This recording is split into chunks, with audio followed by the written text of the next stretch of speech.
नटराज और अप्सरा पेंसिल्स, वो नाम जो हमारे पहले अक्षर से लेकर हमारी आखिरी परीक्षा तक साथ रहे। पर क्या आप जानते हैं इन पेंसिल्स के पीछे कितनी मेहनत, कितनी मुश्किलें और कितनी बड़ी जीत छिपी है? जब तीन दोस्तों ने ये कंपनी शुरू की थी, लोग हंसते थे, कहते थे पेंसिल बेचकर करोड़पति बनोगे। पर आज ये कंपनी सिर्फ करोड़पति नहीं, अरबों का साम्राज्य बन चुकी है। चलिए इस दिलचस्प सफर की शुरुआत करते हैं। बात 1950 की है।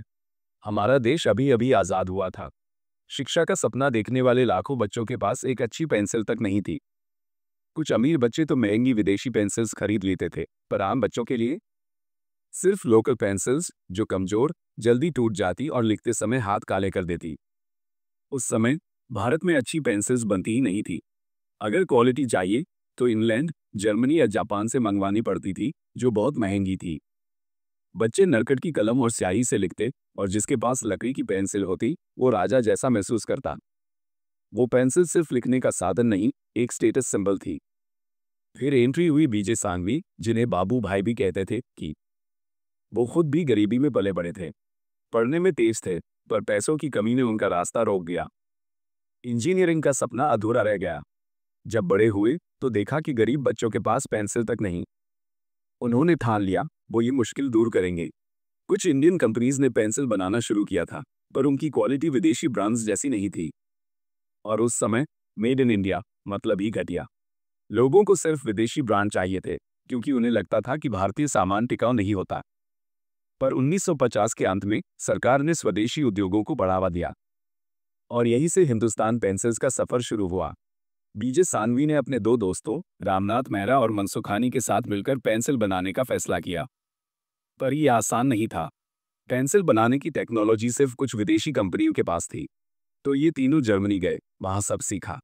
देखा कैसे बनती हैं अच्छी पेंसिल्स, क्या रॉ मटेरियल लगता है, मशीनें कैसे काम करती हैं। उन्होंने हर छोटी से छोटी बात पर ध्यान दिया, हर बारीकी को समझा। पर असली चुनौती तो रॉ मटेरियल की थी। अच्छी लकड़ी चाहिए थी, सीडर वुड, जो सिर्फ विदेशों में मिलती थी और बहुत महंगी थी। और ग्रेफाइट कोर, जो ना ज़्यादा सॉफ्ट हो ना हार्ड, जिसके लिए सही मिक्सचर चाहिए था। और इंडिया में ये सब मिलता नहीं था। दूसरी कंपनीज इंपोर्ट करती, जिससे खर्चा बहुत बढ़ जाता। पर बाबू भाई और उनके दोस्तों ने हार नहीं मानी। उन्होंने ठान लिया अपना रास्ता खुद बनाएंगे। लकड़ी के लिए जंगलों में महीनों घूमे, टेस्ट किए, बार बार फेल हुए, पर रुके नहीं। उन्होंने हर तरह की लकड़ी का परीक्षण किया, हर सैंपल को बारीकी से परखा। आखिरकार उन्हें मिली पॉपुलर वुड, चिनार की लकड़ी, जो सीडर वुड जैसी ही मजबूत थी। और ग्रेफाइट कोर के लिए लोकल मैन्युफैक्चरर्स के साथ मिलकर नया फॉर्मूला बनाया। उन्होंने स्थानीय विशेषज्ञों से सलाह ली, रिसर्चर्स के साथ मिलकर काम किया, और अंत में एक ऐसा ग्रेफाइट तैयार किया जो लिखने में स्मूथ और टिकाऊ था। लकड़ी भी मिल गई, ग्रेफाइट भी, पर मशीनें कहाँ से लाएं? पैसे नहीं थे। तो लोकल इंजीनियर्स और कारपेंटर से बात करके जुगाड़ टेक्नोलॉजी से मशीनें बनाई। उन्होंने स्क्रैप से पार्ट्स जुटाए, पुरानी मशीनों को रिपेयर किया, और अपनी ज़रूरत के हिसाब से मशीनें डिज़ाइन की। पर वो स्लो थी, खराब हो जाती थी। बाबू भाई इतने परेशान हो गए कि नींद की गोली के बिना सो भी नहीं पाते थे। पर उन्होंने हार नहीं मानी। मशीनों को ठीक किया, अपग्रेड किया, और तेज रफ्तार से पेंसिल्स बनाने लगे। 1958 में हिंदुस्तान पेंसिल्स लिमिटेड की नींव रखी गई, और नटराज 621 HB पेंसिल लॉन्च हुई।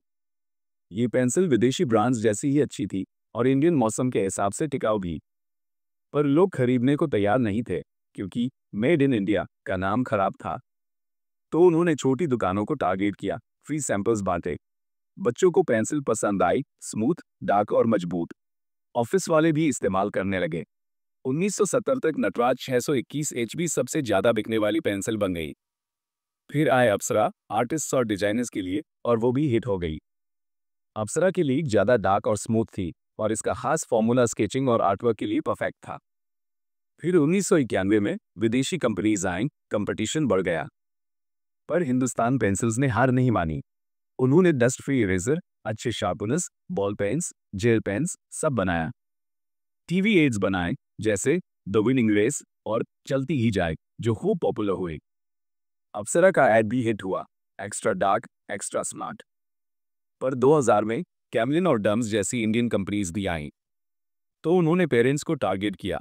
अप्सरा एग्जाम पेंसिल लॉन्च की, जिसका एड था अच्छी हैंडराइटिंग पर एक्स्ट्रा नंबर्स। वो भी हिट हुआ।